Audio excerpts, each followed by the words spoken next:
Sore selamat malam.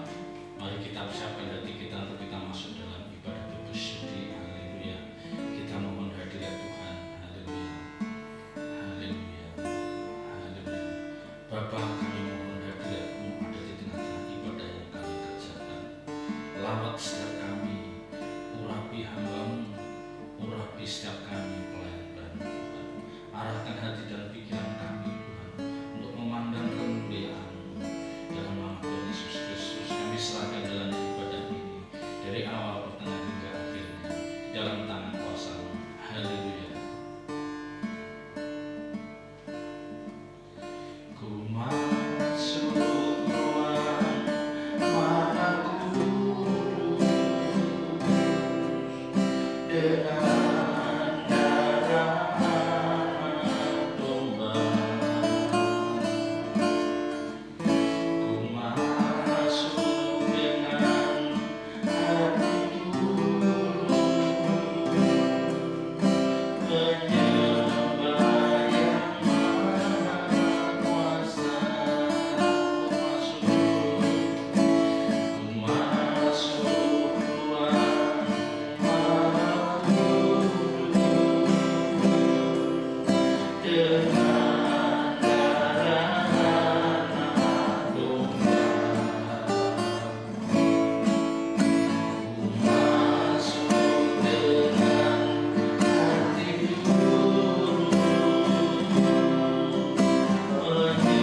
Ku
kiranya pujian penyembahan yang kami naikkan menjadi dupa yang harum di pemandangan-Mu dan menyukakan hati-Mu.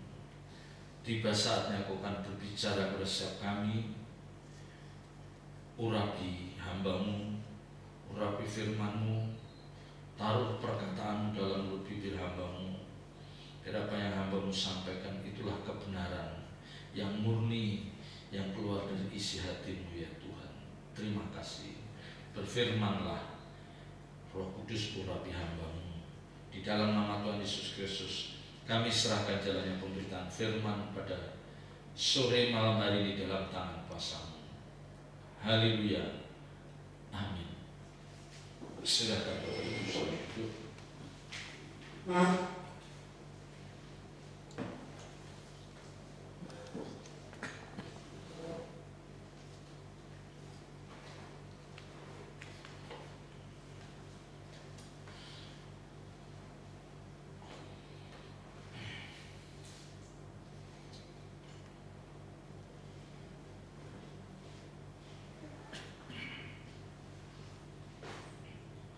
Bapak Ibu saudara dikasih Tuhan, semua yang tertulis dalam Alkitab, ya, semua yang tertulis dalam Alkitab yang adalah kebenaran firman Tuhan pasti berguna, bermanfaat untuk semua orang, ya, semua orang percaya khususnya.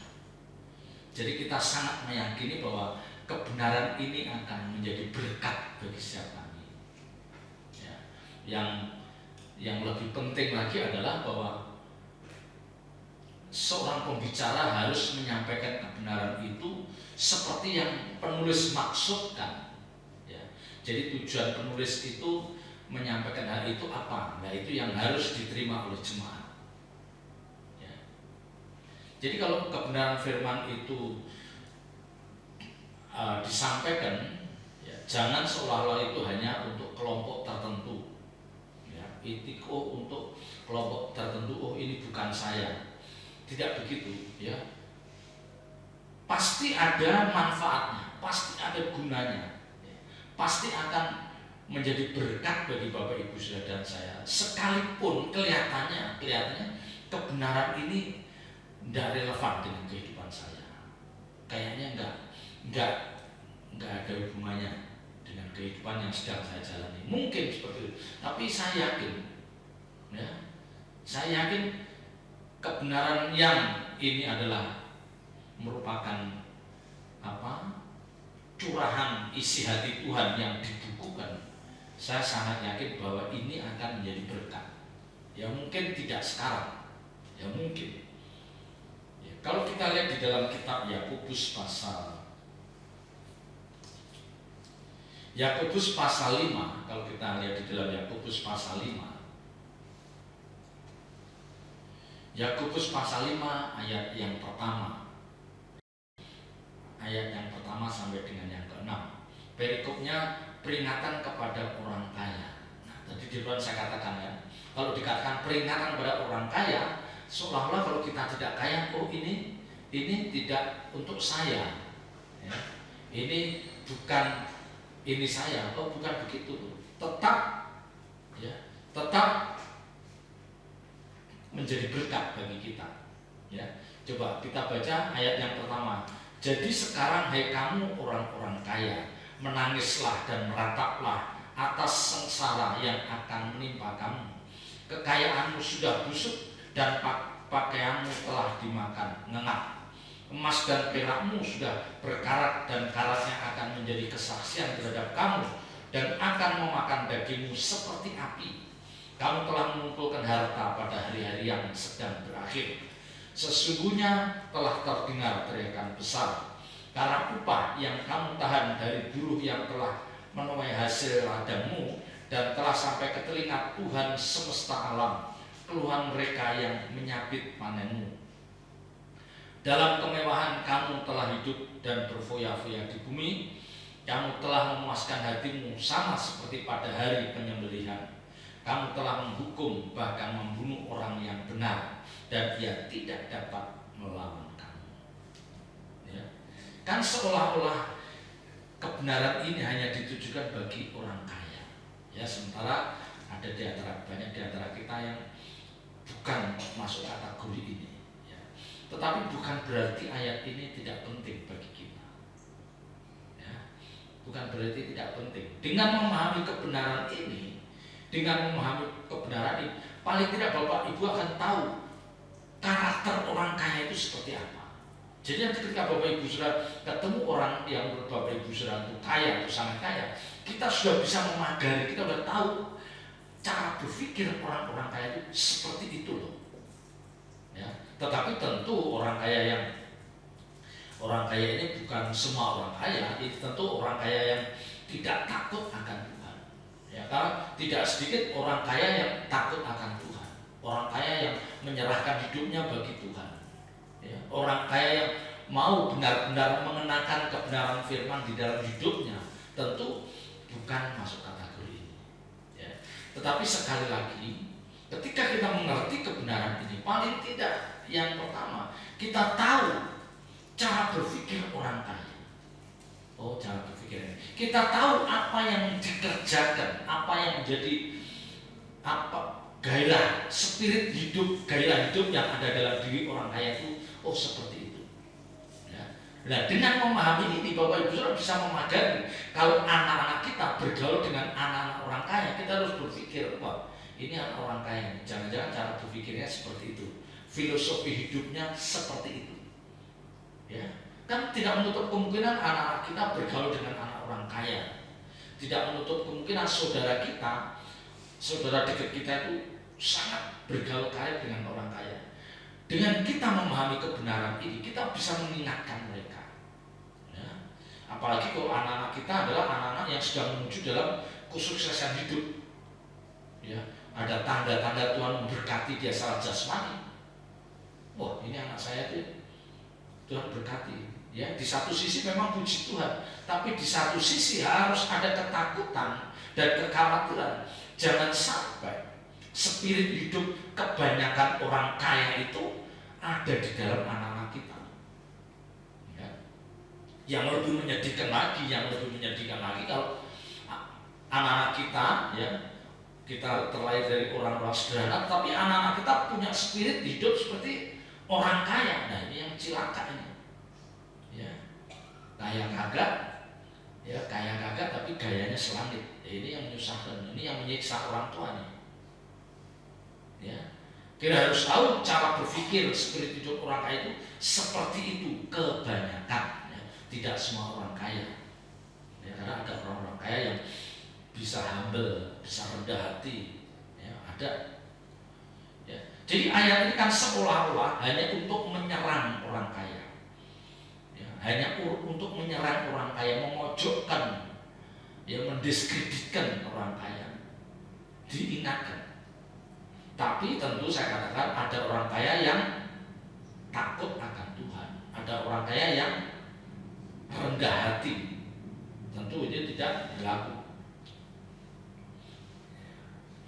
Jadi ayat ini pun sejatinya harus atau perlu dipahami oleh orang-orang yang belum kaya atau tidak kaya.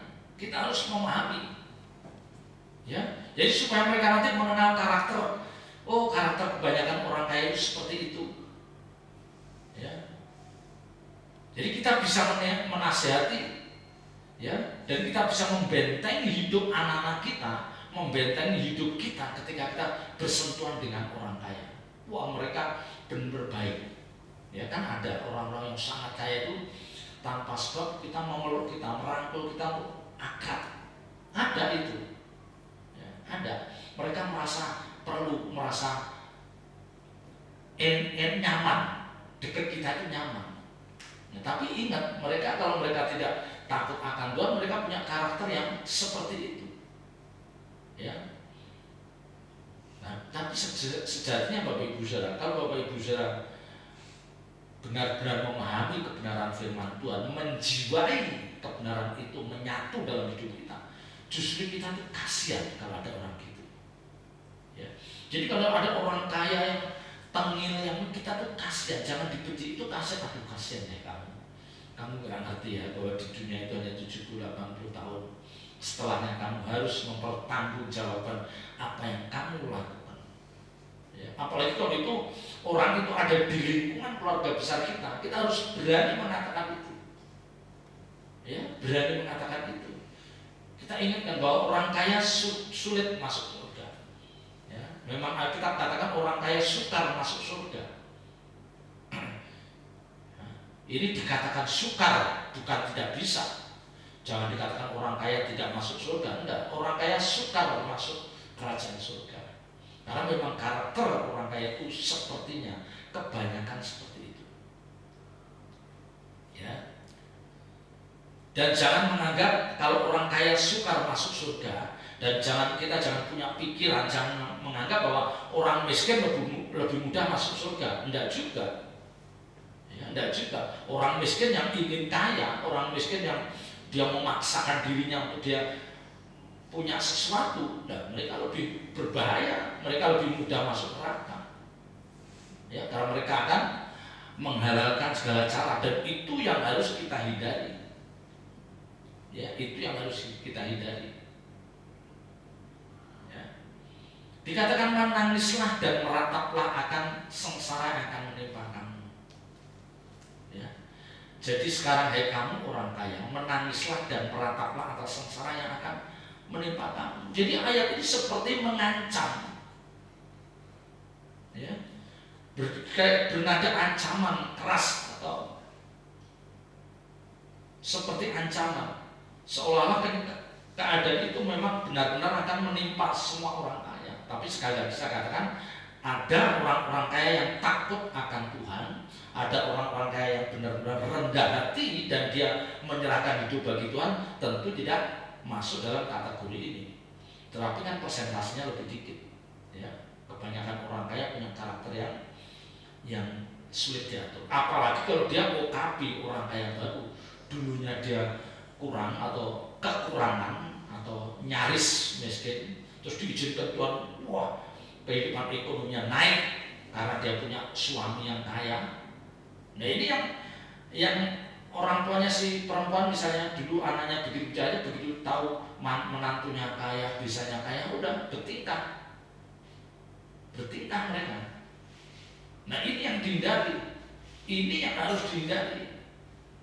Ya, jadi kalau nanti ada di antara kita yang diizinkan masuk dalam keadaan itu, kita ingat betapa bahayanya orang kaya itu. Ya, karena Yakobus jelas katakan, jadi sekarang hai kamu orang kaya, menangislah dan merataplah atas sengsara yang akan menimpa kamu. Jadi seperti sudah menubuatkan kamu nanti akan meratap. Ya. Jadi kalau kebenaran ini disampaikan, bukan tidak ada artinya bagi kita yang tidak kaya, bukan. Itu juga memberkati kita. Ya. Kenapa kebenaran ini harus ada dan seperti bahasanya seperti keras gitu? Bapak Ibu saudara, saya merenungkan, ya, sudah ada ayat seperti ini, ya.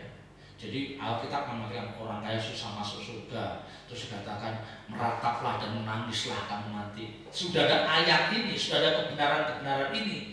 Ini pun banyak orang kaya yang masih bertingkah.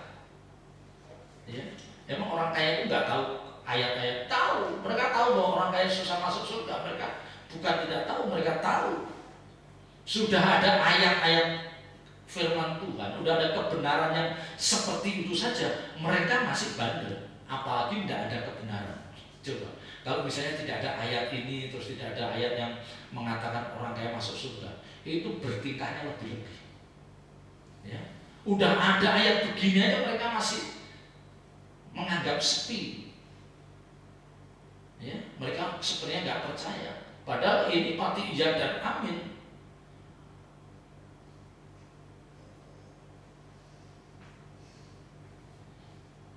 Jadi ayat ini hanya berlaku bagi orang kaya yang memang punya karakter buruk. Ya, orang kaya yang punya karakter buruk, orang kaya yang merasa tidak memerlukan Tuhan. Dan saya pernah melihat orang-orang seperti ini, sepertinya tidak perlu Tuhan. Ya, dia sudah bisa men-setting hidupnya sedemikian rupa sehingga dia mengatakan saya happy dengan keadaan seperti ini. Nah ini yang seringkali itu ditiru anak-anak muda. Nah ini yang paling bahaya begini, ditiru anak muda. Mereka kaya, mereka tidak jahat, mereka tidak ini, tapi mereka punya dunia sendiri. Ya. Kan seringkali kalau mereka dikatakan, emang salah saya apa? Ya. Saya kan tidak mencuri, dapat duitnya halal. Saya bantu orang, saya bantu gereja. Ya. Saya ini. Tapi dia nggak mau ke gereja, dia nggak mau berurusan dengan Tuhan, tidak mau berurusan dengan Tuhan. Jadi orang-orang seperti ini merasa salah saya di mana, gitu kan? Nah, kita yang tidak mengerti kebenaran firman Tuhan nggak bengong, iya salah di mana ya? Dia orang yang murah hati, ya. Maka biasanya orang kaya yang cukup mengerti filosofi hidup, di balik kekayaan dia akan berlaku murah hati, bantu sana bantu sini.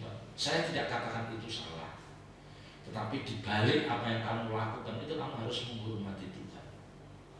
Ya, jangan menganggap bahwa sepertinya dunia ini, sepertinya jagat raya ini tidak ada yang menguasai, ya tidak ada kekuatan yang mengendalikan. Nah ini yang repot. Maka Bapak Ibu Saudara, ketika kita melihat hal ini, kita juga melihat anak-anak kita. Ya, siapa tahu anak kita punya pergaulan dengan anak-anak orang kaya. Siapa tahu anak kita dideketin oleh anaknya orang kaya. Ya, siapa tahu kita bisa berdekat dengan orang kaya. Kita harus mengerti kebenaran ini supaya kita tahu. Kita udah bisa sedikit meraba. Oh, memang karaktermu nggak jauh dari ini. Jadi ketika mereka nanti berlagak ini, kita nggak heran. Memang kita ngomong begitu, kita nggak heran. Ya, jadi kebenaran ini memang bagus untuk dimengerti banyak orang, bukan hanya untuk orang kaya saja. Ya, karena dengan mengerti kebenaran ini, kita sekali lagi kita bisa memagari hidup orang-orang yang kita kasihi, kita bisa memagari hidup kita sendiri. Ya. Dan kita bisa mengingatkan jangan hidup seperti itu. Ya.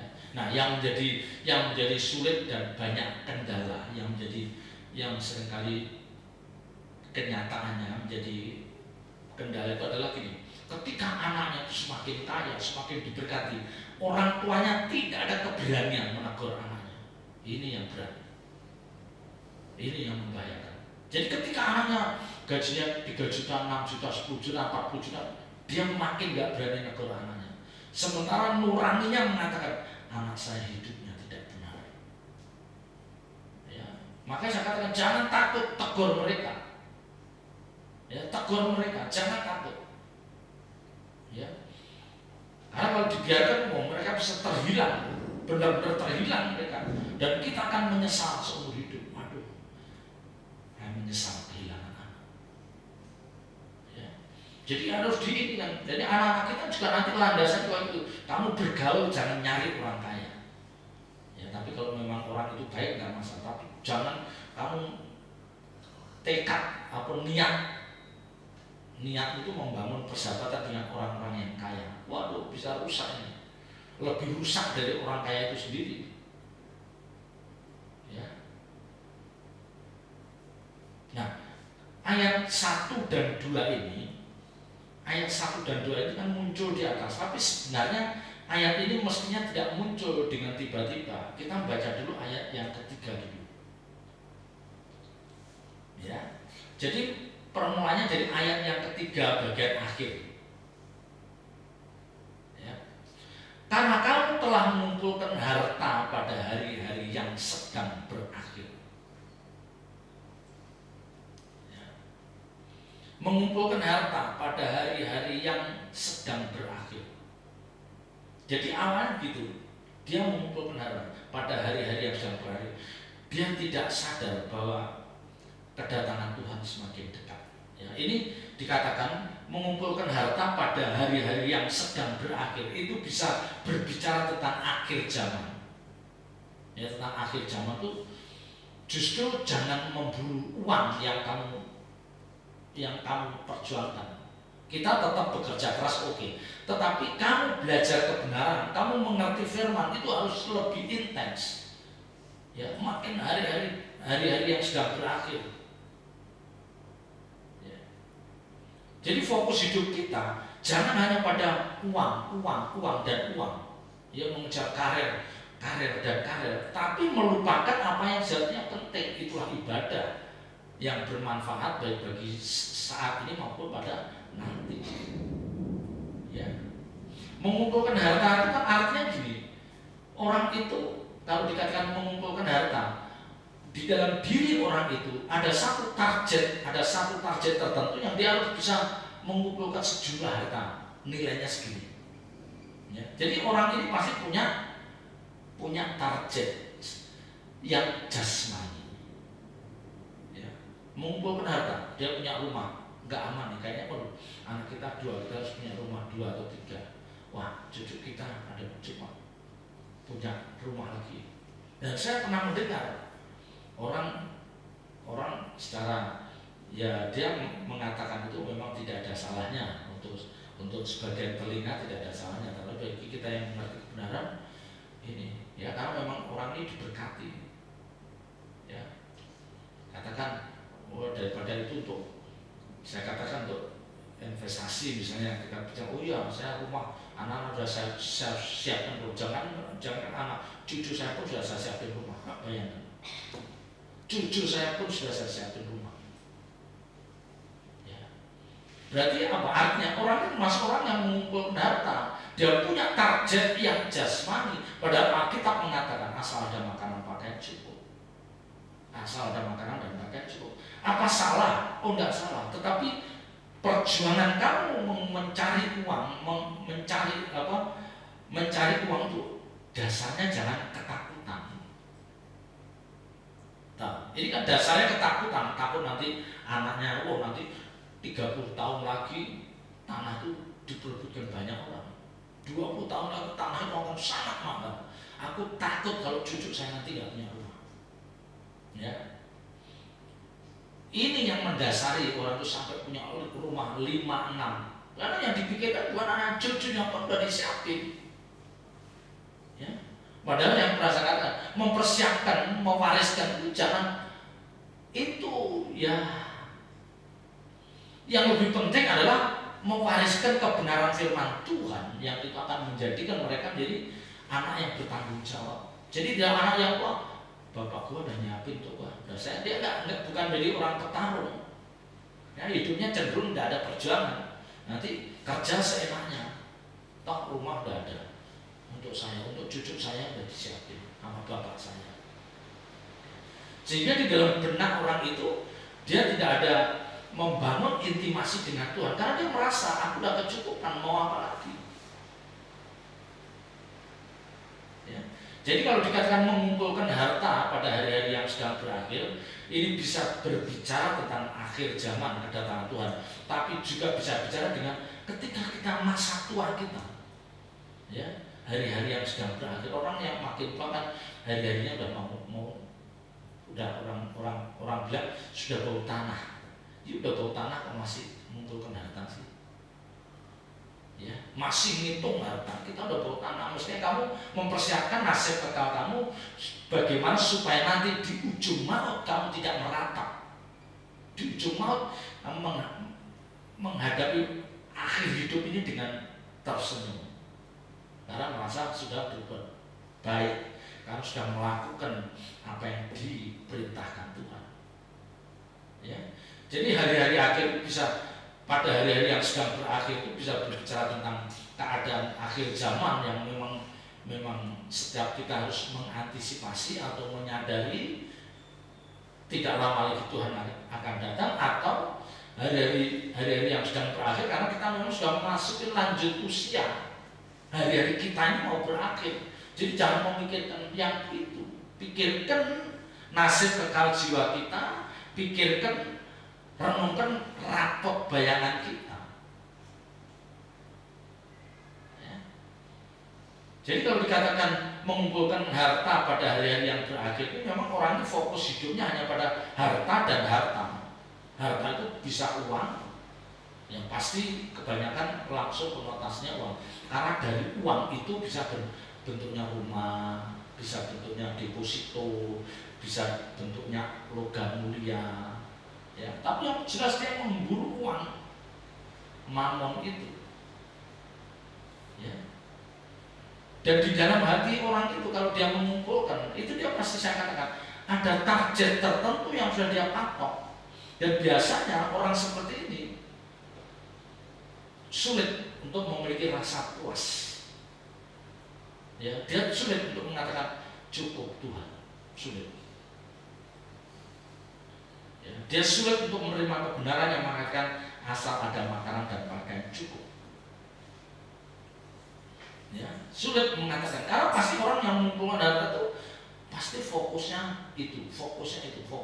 Nah, kita bukan tidak boleh menabung, boleh sekali. Ya, menabung boleh, tetapi sekali lagi motivasinya, landasannya bukan karena ketakutan akan masa depan kita, ketakutan akan masa depan anak-anak kita, cucu kita, bukan seperti itu. Ya. Kita menabung, ya kita menyimpan ini karena untuk memaksa supaya kita tidak boros, ya, untuk memaksa kita supaya kita tidak membeli apa yang tidak perlu kita beli, supaya memaksa kita supaya tidak menuruti hawa nafsu. Ya, jadi segi positif dari orang yang mengumpulkan apa menyimpan, ya itu dia bisa mengendalikan hawa nafsu. Karena kalau enggak apa pengen itu beli, pesanan makan, ya untuk urusan makan aja kita bisa sampai ke Cirebon misalnya, dan enggak lucu kan, ya enggak lucu.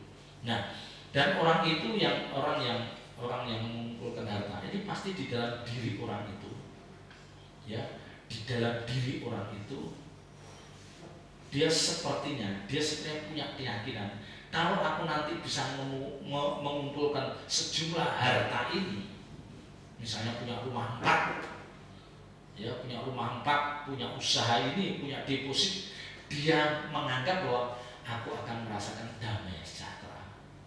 Ya, seperti yang kemarin dari Selasa itu, orang akan membangun lumbungnya dimakin besarkan, wah nanti makanan tertimbun bisa untuk bertahun-tahun, berpuluh-puluh tahun. Terus dia mengatakan, hei jiwaku tenanglah, sudah ada makanan yang tertimbun untuk berpuluh tahun. Dia menganggap seperti itu. Nah, orang yang punya prinsip seperti itu melukai Tuhan. Itu melukai Tuhan. Karena Tuhan melihat, loh, orang ini sukacitanya kalau dia punya ini ya. Orang ini sukacitanya kalau dia punya ini, bisa beli ini, bisa beli itu. Damai sejahteranya kalau dia bisa seperti itu. Padahal Alkitab tidak mengatakan begitu. Ya. Damai sejahtera kita itu ketika kita ada dalam persekutuan dengan Tuhan, itu damai sejahtera kita orang percaya. Kita ada dalam persekutuan dengan Tuhan dalam pimpinan Roh Kudus, menghadirkan Roh Kudus, menghadirkan Tuhan dalam hidup kita, itu damai sejahtera kita.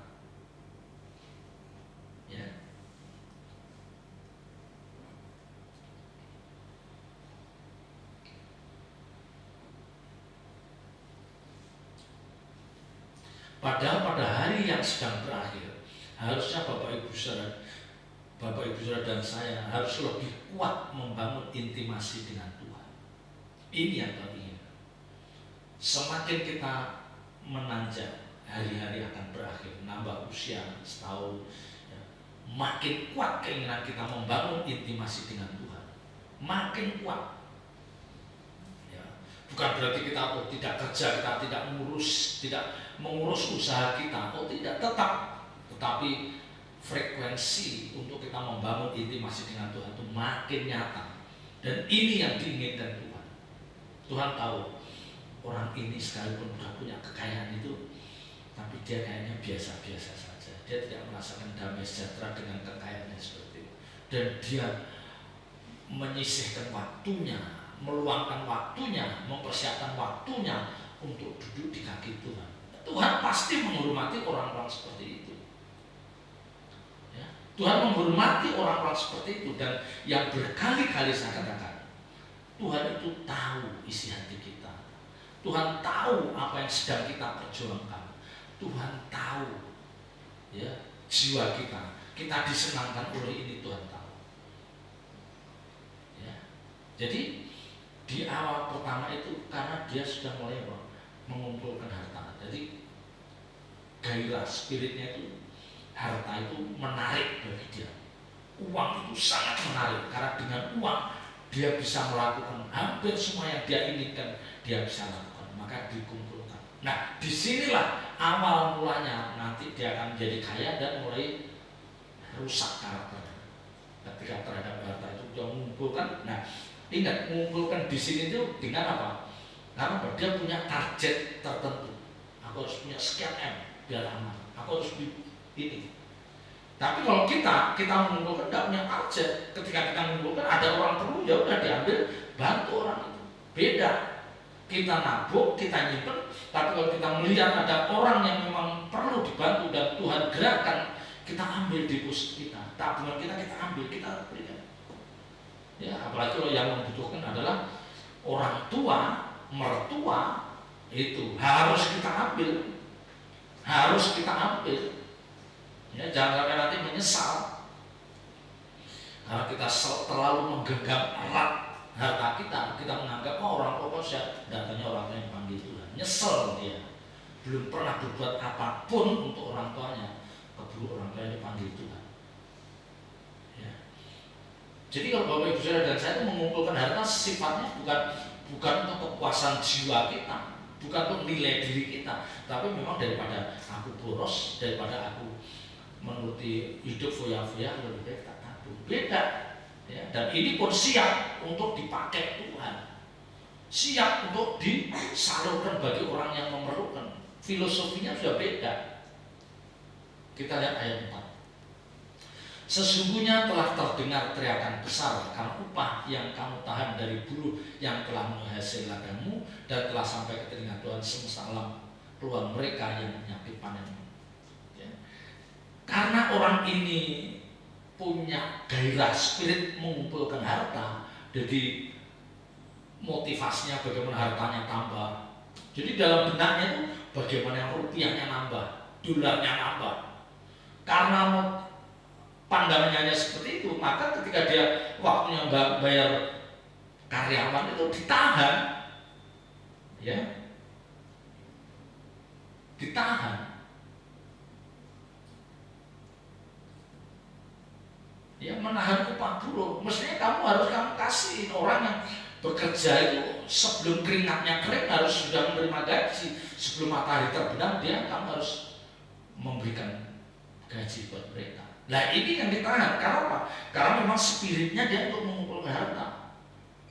Ya, apalagi kalau misalnya di dalam benaknya juga dia menganggap bahwa siapa tahu bawahannya upah, misalnya gitu.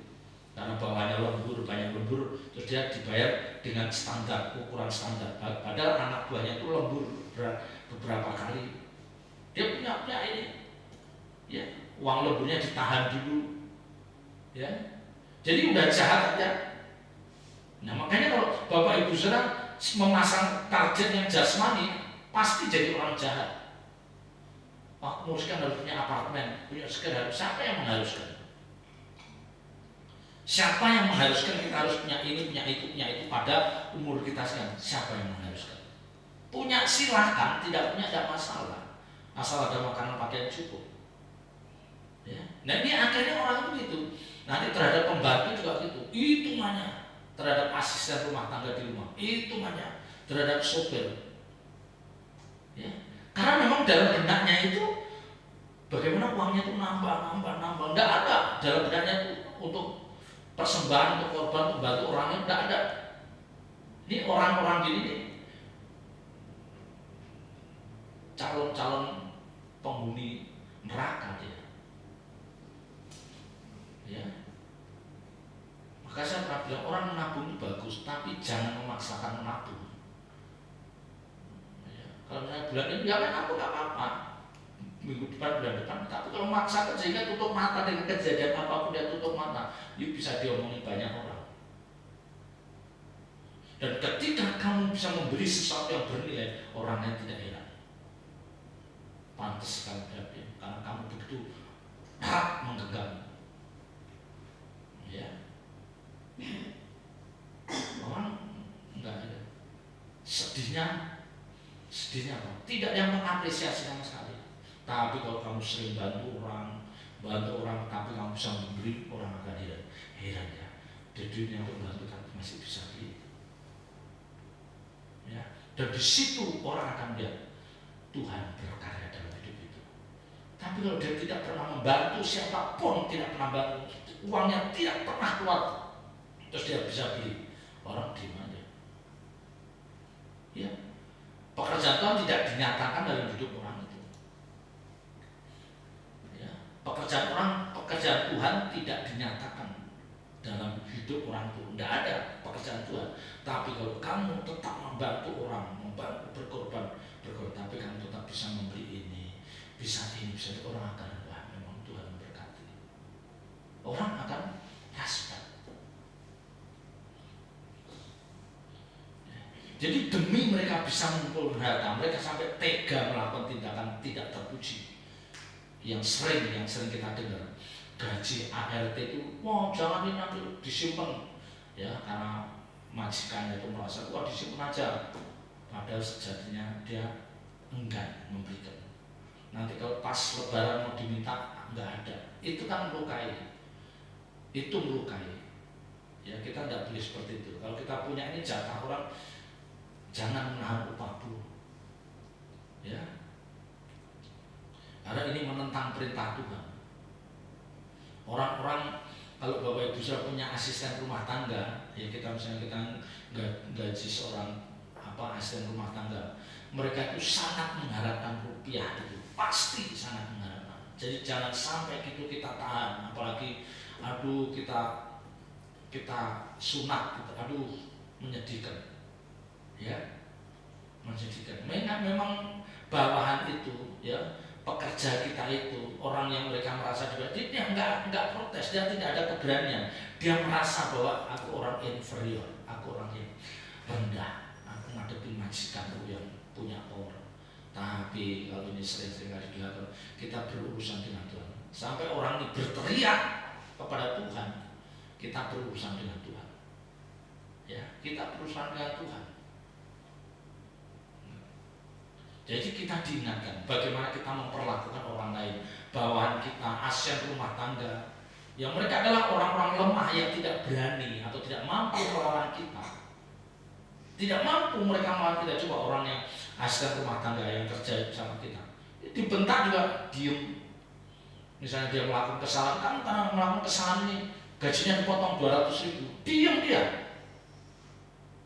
Ya, tapi orang ini berurusan dengan Tuhan. Dan Tuhan akan tunjukkan bahwa kamu tidak bisa sewenang-wenang. Ya, ada Tuhan yang melihat kehidupan anak-anaknya. Ya, jadi keluh kesah orang-orang yang menderita karena aniaya, karena diperlakukan tidak adil, itu pasti didengar Tuhan. Ya, saya ingatkan, keluh kesah orang-orang yang menderita karena perlakuan orang lain, diperlakukan sewenang-wenang, sementara dia dalam keadaan yang benar, ini berbahaya. Tuhan pasti mendengarkan orang-orang seperti ini. Ayat 5. Dalam kemewahan kamu telah hidup dan berfoya-foya di bumi. Kamu telah memuaskan hatimu sama seperti pada hari penyembelihan. Hidup berfoya-foya. Ya. Jadi orang yang mengumpulkan harta yang memang motivasinya, fokusnya bagaimana rupiahnya, dolarnya terus bertambah. Yang satu dia akan punya aset, yang kedua dia pasti berfoya-foya untuk memuaskan hawa nafsu. Nah, inilah yang dikatakan kehidupan yang menurut hawa nafsu. Orang dunia, nggak salah kok dia, ya benar nggak salah. Orang dia akan nggak salah. Aku berfoya-foya pakai uangku, aku dapat uang secara halal. Ya, karena aku kerja keras, apa salahnya? Ya, memang nggak salah. Tapi ingat, kamu bukan orang yang bisa memiliki hidup kamu sendiri. Karena hidupmu itu sejatinya yang hidup yang dimiliki oleh Tuhan. Nah, di sini orang susah mengerti. Ya, makanya banyak orang merasa aman. Banyak orang merasa aman. Melakukan ini, melakukan itu, enggak berdosa. Ya, karena ukuran keberdosaan itu beda. Ya, maka saya akan terus ngomong, ya, kalau orang tidak mengerti kebenaran firman Tuhan, dia tidak tahu ukuran keberdosaan bagi orang percaya. Dia ngerti, ya, dia orang percaya, dia orang Kristen, tapi dia tidak tahu ukuran keberdosaan. Dia berfoya-foya, ya, pesta dari sana, pesta dari sini, ya, beli ini beli itu. Mereka menganggap itu tidak dosa, karena dia tidak tahu ukuran keberdosaannya, tidak tahu dia. Ya, dia menghambur-hamburkan uang, dia menuruti hawa nafsunya, dia menganggap bahwa dunia dengan segala keindahannya itu harus aku nikmati sebelum aku menutup mata. Ada orang seperti itu. Aku harus bisa sebelum aku nanti ini, aku harus gini. Ya, seolah-olah sepertinya harus. Tidak ada yang harus. Ya, inilah hidup yang tidak mampu mengendalikan diri, menuruti hawa nafsu. Nah, ini ciri orang kaya. Ya, yang pertama tadi apa? Spiritnya untuk mengumpulkan harta. Yang kedua, dia berjuang bagaimana uangnya makin nambah dengan cara yang tidak pantas, menahan upah bawahannya, menahan pembagian keuntungan dengan rekan bisnisnya. Itu sama, punya rekan bisnis, untungnya misalnya dibagi 50-50, karena dia punya ini, enggak nanti dulu ya. Padahal uang itu sudah ada, memang dasarnya dia makin nyaman, dia makin akan bangga kalau pundi-pundinya nambah. Jadi rekan bisnisnya keuntungan dibagi, dia tahan dulu. Ini karakter buruk. Ya, enggak terhadap asisten rumah tangga, enggak terhadap rekan bisnis, nanti terhadap saudara kandung, bahkan terhadap orang tuanya pun bisa begitu. Karena memang targetnya sesuatu yang jasmani. Ya, rusak. Makanya aku bilang, kalau orang sudah punya target sesuatu yang jasmani, itu udah pasti nanti hidupmu akan menyimpang dari kebenaran. Pasti menyimpang dari kebenaran. Ya, ayat 6. Nah, ini yang paling fatal. Kamu telah menghukum, bahkan membunuh orang yang benar, dan ia tidak dapat melawan kamu. Ya. Nah, ini memang ada orang-orang yang sangat kaya, yang dia bisa membayar aparat, bisa membayar penegak hukum, bisa nyingkirin orang, bisa. Dan kita pernah lihat, kan? Menembak seseorang mati terus gampang. Ya. Jadi memang urut-urutannya seperti itu. Ya, mengumpulkan hartanya, duit sebanyak-banyaknya, menahan ini, hidup foya-foya. Yang terakhir ini yang paling puncaknya, dia bisa mengatur kehidupan orang lain. Dia bisa menentukan nasib orang lain. Ini kan bahaya, dia sudah seperti Tuhan saja. Ya kan? Kamu telah menghukum. Ya, menghukum, bahkan membunuh orang yang benar. Jadi Bapak Ibu Saudara, di depan sudah saya katakan, kebenaran ini pasti memberkati kita. Karena dengan begitu kita akan mengerti, oh gitu ya, betapa berbahayanya orang kaya yang tidak takut akan Tuhan. Dia bisa menyingkirkan siapa saja yang mengganggu ketenangannya. Ya. Kan dulu kita pernah mendengar ada orang membunuh orang lain dengan sengaja, memang karena dia memang bukan kaya, sangat kaya. Jadi sampai seperti ini. Ya. Padahal kalau kita lihat di dalam surat Petrus, ya, 1 Petrus pasal 2 ayat 18, 1 Petrus 2 ayat 18. Hai kamu hamba-hamba, tunduklah dengan penuh ketakutan pada Tuhanmu, bukan saja kepada yang baik dan peramah, tetapi juga kepada yang bengis. Ya, kita ini diajarin seperti ini, tunduklah, tunduk, hormati kepada Tuhanmu, bukan saja yang baik, terhadap yang bengis pun kamu harus baik. Coba. Kalau misalnya orang percaya yang bisa bertindak berlaku, dia mengenakan kebenaran ini dalam hidupnya. 1 Petrus 2 ayat 18 dikenakan dalam hidupnya. Dia tunduk, dia hormat, sekalipun atasannya, tuannya itu bengis, dia tetap tunduk. Ya, kita bisa membayangkannya. Sementara tuannya itu, atasannya itu orang yang tidak takut akan Tuhan. Ya. Maka di sini Bapak Ibu saya merenung-renung benar ya. Dan saya beberapa kali diizinkan ketemu orang kaya. Ya belum sih, belum sampai pada taraf yang sampai membunuh, tidak. Memang sampai menghukum terus membunuh, tidak. Dikatakan kamu telah menghukum ya, ayat Yakobus 5 ayat 6 ya. Kamu telah menghukum bahkan membunuh orang yang benar dan ia tidak dapat melawan kamu. Memang tidak dapat melawan, gimana orang dia hamba? Apalagi kalau bawahannya itu orang percaya yang arti kebenaran. Iya namanya. Tapi ingat, dia berurusan dengan Tuhan. Ya. Dan saya pernah diizinkan ya beberapa bulan, beberapa tahun kenal orang yang sangat kaya itu. Memang tidak membunuh, tapi menghukum itu pasti ada. Dia komentarnya biar dia rasain, gitu kan. Kalau biar saya misalnya dia janjian telat apa dia akan menghukum dengan caranya. Biar dia rasain. Kalau kita kan masih tahu dia dihukum.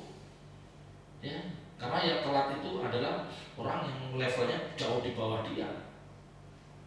Dan ini kalau Bapak Ibu nanti lihat jadi gak aneh kalau ada orang kaya seenaknya menghukum orang, ya memang Alkitab ngomong begitu. Ya. Memang Alkitab ngomong begitu, memperlakukan pembantu ART, asisten rumah tangga seenaknya. Ya kita enggak heran, ya memang Alkitab ngomong. Tapi kita jangan melakukan. Makanya saya katakan, kita yang mengerti kebenaran ini, kita memagari supaya anak-anak kita sendiri gak melakukan, anak-anak kita, cucu menantu kita gak melakukan. Jangan. Ya, ini kesalahan fatal yang membahayakan hidup kamu. Ya. Maka di ayat 1 baru ngomong, jadi sekarang kamu orang-orang kaya, menangislah dan merataplah atas sengsara yang akan menimpa kamu. Jadi akhirnya balik ke ayat 1 diingatkan, menangis dan merataplah kamu, karena kamu begitu dulu. Ya, jadi tentu ditujukan pada orang-orang kaya yang tidak takut akan Tuhan. Dan ini benar sekali. Ini benar sekali. Ya, menangis dan merataplah atas sengsara yang akan menimpa kamu. Ya, jadi ayat 1 itu muncul karena memang ayat 3, 4, 5 dan 6 itu akumulasi perbuatan dari yang sedikit jahat, agak jahat, bahkan sampai jahat dan kejam. Oke, menangis dan merataplah akan sengsara itu pasti. Ya, Bapak Ibu Saudara yang mendengar kebenaran ini, mari kita mengingatkan orang-orang yang diberkati secara jasmani, kita harus mengasihi mereka. Maka tadi saya katakan, sejatinya ketika kita melihat orang kaya yang kita tuh kasihan, kamu nanti akan meratap, kamu nanti akan menderita sengsara seumur hidup di kekekalan. Pasti tidak mungkin tidak. Nah, kita mengingatkan, kita jangan silau dengan kekayaan mereka, jangan silau. Ya, jangan silau. Anak-anak kita melakukan kesalahan, kita tegur, nggak masalah. Tidak bantu orang tua, nggak masalah. Ya, jangan karena kita takut dari kasih uang, anak kita didiemin, rusak karakternya, bahaya nanti. Ya. Ayat 2, kekayaanmu sudah busuk dan pakaianmu telah dimakan lengan. Jadi apa yang dulu kamu kumpulkan itu busuk, kamu tidak bisa menikmati. Ya. Kamu tidak bisa menikmati apa yang dulu kamu kumpulkan. Dan sekarang kamu tidak menikmati sengsara dan penderitaan sepanjang hidup. Ya. Jadi ingat Bapak Ibu Saudara, kesalahan itu pasti dimulai dari hal-hal kecil. Mengumpulkan harta, foya-foya, ya, itu nanti ya, mengumpul harta, menahan upah orang lain, apa istilahnya kita licik, ya, licik terhadap uang. Habis itu foya-foya, udah itu mulai menghukum dan bisa membunuh. Ini udah perjalanan hidup orang kaya akan seperti itu. Ya, akan seperti itu. Nah, kita cegah. Makanya kita harus mendoakan supaya anak-anak kita diberkati dulu secara rohani. Ingat, kita mendoakan bagaimana anak-anak kita, cucu kita diberkati secara rohani dulu, didewasakan secara rohani dulu, biar nanti yang jasmani menyusul. Ya, kita lebih ikhlas anak kita hidup sederhana, tapi karakternya baik. Ya, tahu sopan santun, bisa menghormati orang tua, menghargai hadirat Tuhan dalam hidupnya. Kita lebih senang begitu. Ya, daripada dia liar gitu. Ini yang mengerikan. Ya, maka ini yang kehidupan ini yang harus kita hindarkan. Tugas Bapak Ibu Saudara dan saya adalah mencegah untuk tidak semakin banyak orang yang akan liar hidupnya. Bagaimana kita sharing supaya mereka menjadi orang-orang yang takut akan Tuhan. Mereka tidak liar, tidak menuruti hawa nafsunya. Ya, selamat berjuang. Tuhan Yesus memberkati.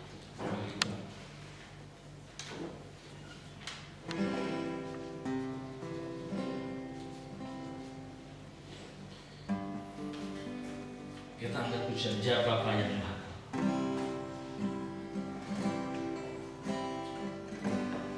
Ya Bapa yang Maha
atas penyertaan dan hadiratmu dalam ibadah Bible Speech sore malam hari ini. Bapa, kami telah berbicara, menyampaikan kebenaran firman-Mu, meteraikan setiap firman ini di dalam setiap hati kami. Dan kiranya Roh Kudus terus menuntun perjalanan hidup kami. Roh Kudus terus membangkitkan gairah dan spirit kami untuk kami mencari Engkau ya Bapa, untuk kami semakin membangun intimasi dengan Engkau ya Bapa. Kami masukin hari-hari akhir dalam kehidupan ini, biarlah waktu kami, tenaga dan pikiran kami banyak kami curahkan untuk membangun intimasi dengan Engkau ya Bapa. Terima kasih Bapa, kami menyerahkan sedang jemaat GSKI Alit yang Manggis dalam tangan kasih-Mu, juga saudara-saudara kami yang setia mengikuti ibadah streaming ini. Bapa, kiranya Engkau memberkati hidup mereka, memberkati rumah tangga mereka, memberkati pekerjaan mereka, usaha mereka, memberkati anak cucu menantu mereka, dan apapun yang mereka kerjakan menjadi berhasil, dan ini semua untuk kemuliaan nama-Mu. Terima kasih Tuhan, kami menyerahkan bangsa dan negara kami dalam tangan kasih-Mu. Pakai Bapak Presiden, Bapak Wakil Presiden, dan seluruh pejabat tinggi negara, dan kiranya Tuhan beliau ini Engkau berikan kekuatan untuk beliau bisa mewujudkan keadaan Indonesia yang lebih baik lagi di hari-hari mendatang. Terpuji nama-Mu kekal selama-lamanya. Bapak Ibu saudara dikasih Tuhan, angkat kedua belah tangan saudara, terimalah berkat yang dari Allah Bapa. Dengan demikian Bapak Ibu saudara yang dikasih Tuhan, terimalah berkat-berkat surgawi, berkat jasmani yang datangnya dari Allah Bapa. Cinta kasihnya yang kekal dari Tuhan Yesus ada di dalam kehidupan Bapak Ibu saudara, dan dalam pimpinan kuasa Roh Kudus yang terus menyertai perjalanan hidup Bapak Ibu saudara. Terpuji nama-Mu kekal selama-lamanya. Dalam nama Tuhan Yesus Kristus kami berdoa dan ucap syukur. Haleluya. Amin. Selamat malam, Tuhan Yesus.